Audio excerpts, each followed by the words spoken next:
আসসালামু আলাইকুম রাহমাতুল্লাহি ওয়া বারাকাতুহু। সবাইকে আমাদের পক্ষ থেকে ঈদুল আজহার শুভেচ্ছা। কুরবানি পশু জবাই করার নিয়ম এবং পদ্ধতি ও দোয়া। পশু জবাই করার সময় বিসমিল্লাহ বলে শুরু করা, অর্থাৎ বিসমিল্লাহ বলে ছুরি চালানো। পশু জবাই করার সময় একটি বিষয় খেয়াল রাখতে হবে, পশুর শ্বাসনালী, খাদ্যনালী আর দুই পাশে থাকা দুইটি নালী কেটে দেওয়া। পশু জবাই করার সময় ছুরি ভালোভাবে দাঁত দিয়ে নিতে হবে, যাতে পশু কষ্ট না পায়। একটি পশুর সামনে অন্য পশু জবাই না করা। পশু জবাই করার দোয়া, কুরবানি পশু শোয়ানোর পর এই দোয়াটি পড়তে হবে। আল্লাহুম্মা ইন্নী ওয়াজ্জাহাতু ওয়াজহিয়া লিল্লাযী ফাতারাস সামাওয়াতি ওয়াল আরদা আলা মিল্লাতি ইব্রাহিমা হানিফা ওয়া মা আনা মিনাল মুশরিকিন। ইন্নাস সালাতি ওয়া নুসুকি ওয়া মাহইয়ায়া ওয়া মামাতি লিল্লাহি রাব্বিল আলামিন লা শারীকা লাহু ওয়া বিযালিকা উমিরতু ওয়া আনা মিনাল মুসলিমিন। বিসমিল্লাহি আল্লাহু আকবার।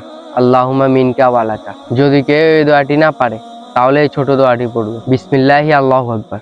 আল্লাহুম্মা মিনকা ওয়া লাকা। পশুর সামনে ছুরি চাকুতে ধান না দেওয়া, এতে পশু ভয় পেয়ে যাবে। কোরবানি করার সময় পশুকে পশুর বাম কাঁধে শোয়ানো, এই সময় পশুর পাগুলো পশ্চিম দিকে থাকবে। অন্য কেউ কোরবানি বা অন্য কারো কোরবানি করলে এই দোয়াটি পড়বে, আল্লাহুম্মা তাকাব্বালাহু মিনকা মিনকুম কামা তাকাব্বালতা মিন হাবিবিকা মুহাম্মাদিউ। নিজের পশু নিজে কোরবানি করার পরে এই দোয়া পড়া, আল্লাহুম্মা তাকাব্বালাহু মিন্নি কামা তাকাব্বালতা মিন হাবিবিকা মুহাম্মাদিউ ওয়া খালিলিকা ইব্রাহিম। পশু জবাই করার সময় এই নিয়ম আর দোয়াগুলো মেনে আমাদেরকে পশু জবাই করা উচিত।